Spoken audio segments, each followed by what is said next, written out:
we're next going to invite Tim Baird, who's a sales director at Observe Point. Now, naturally, as a leader, Tim's having to identify members and individuals to join his team, and naturally is going to be very cynical of any figures or no figures on a CV. But I know, Tim, the reason why we got you involved, one, because you're keen to support people out there in their search, but also because you're an advocate of LinkedIn yourself. So, you know, the question really, similar to what we asked Carolina to begin with, is, but from your perspective as a leader, what are you looking for to identify in a CV, and what's going to stand out, which means you're going to invite someone for an interview and a conversation? Thank you for asking, James. Good to share the stage with you. And Adam, our recruitment Sherpa.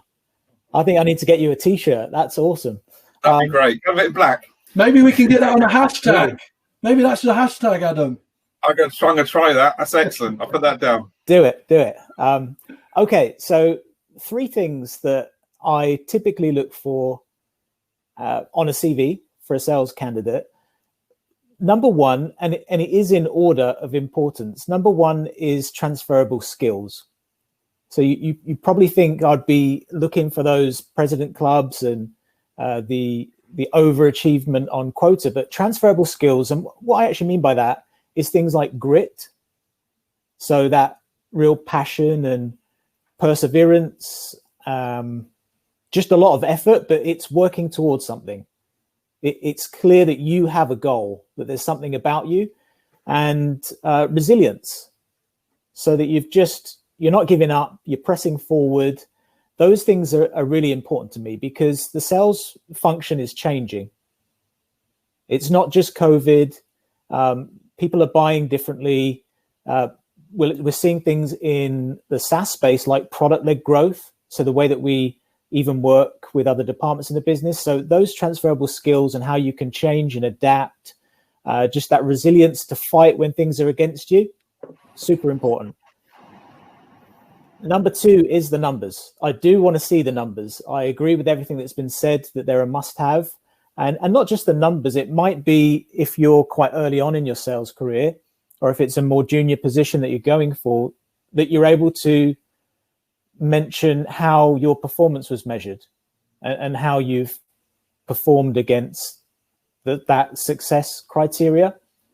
And going back to the conversation that you had with Carolina earlier, it absolutely is best to be honest about how you've performed, because I will find out. It always comes out, and there's a lot more behind performance than just the numbers. And I will decide in an interview whether your future performance in an organization like mine, and it'll be the same for every sales leader, whether you are going to perform or you're likely to perform rather than not. A quick example, someone may have overachieved on quota for 3 years. Someone else may have underperformed, but did not have SDR support, did not have marketing support, was opening a new territory, was taking a new product to market. So actually it could be that their experience, albeit they haven't achieved the quota that was set out, is more relevant to the role that I have. So lots of ways to slice and dice it, but I just think it's good to be honest about those numbers, but they're important nonetheless. That's super helpful, Tim, thinking about how you view and uncover, the quality in a candidate from what they've wrote on the CV. So you're looking for elaboration in their roles, beyond just the results that can be related to deals, but also the go-to market they've been involved in and the vertical they might have sold in, the type of people, stakeholder management that they've mapped out. And also we had mentioned earlier from Adam, the methodology or training that you might have been involved with as well to uncover those insights. Adam, do you have anything to add before we start talking about LinkedIn? No, because I like linking what Tim does with LinkedIn and the CV.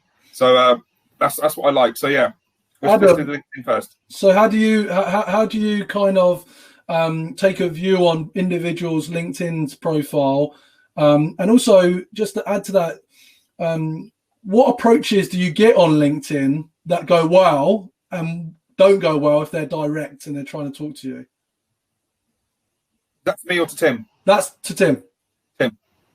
Okay, you have to repeat the question because I thought that was directed towards Adam. The first question is related to how you view candidates' LinkedIn profiles. Yep. And what information you're taking in from their LinkedIn and their activity.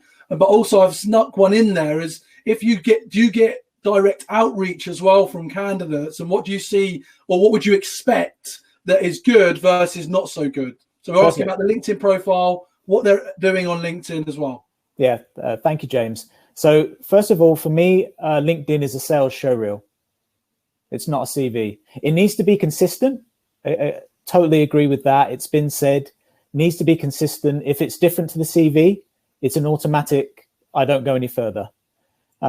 However, for me, it's a sales showreel. What I want to see is how you're behaving on LinkedIn. Are you building your personal brand? Are you connecting with relevant people? In your last role, did you share content? Does it need to be videos? And I think they're cool. I think they're super. I really like how I'm seeing that develop on LinkedIn. But you need to be sharing content. You need to be commenting on other people's content. So it's just that activity that's very easy for me to look at recent activity in just a couple of minutes. Because what I'm looking at is how are you going to behave in a role with me? Have you been exposed to social selling? Is that something you do? Or are you a lazy salesperson? So that's the thing. Have you set aside that time to social sell? Can I see that activity? So yeah, that's how I view LinkedIn from a candidate perspective. I like that you snuck in a question, an extra question. And I'm not approached very often. So I think that stands out that, perhaps that's an opportunity. When I have been approached, those candidates that have stuck out are those that are able to connect something about them to something that I've described in the job description. Very simply, and not a long paragraph or loads of bullet points. It's that they want to talk to me because they have some experience that relates to a very specific part of the job description. That's super helpful. I think myself, I spent 3 years at LinkedIn and I got to see behind the scenes. And I think when those start actively job seeking, they go quiet on LinkedIn because, they're maybe detaching from their existing organization, or you might not be, unfortunately, in a role right now if you're watching this live or in the recording later. But actually, you still need to be active. You still need to be either talking about industry trends. You need to be sharing your company's content. Maybe you don't necessarily feel the same affinity with it, but you need to be demonstrating that you're active, because the expectation is that you're going to be able to hit the ground running when you join someone like Tim or another sales leader. So that's really important for me, is that you do stay active. And then you're also thinking about those key individuals. Today we've had the recruiter on the front end, Adam. We've had the talent acquisition expert, the sales leader, i.e. the hiring manager. These individuals need to be part of your network on LinkedIn once you know you're engaged in that process. And then you need to be visible by commenting on their content about what you're seeing interested, so that you become part of their world. And that's going to help you stand out with other individuals when you're approaching that process. James, that's important.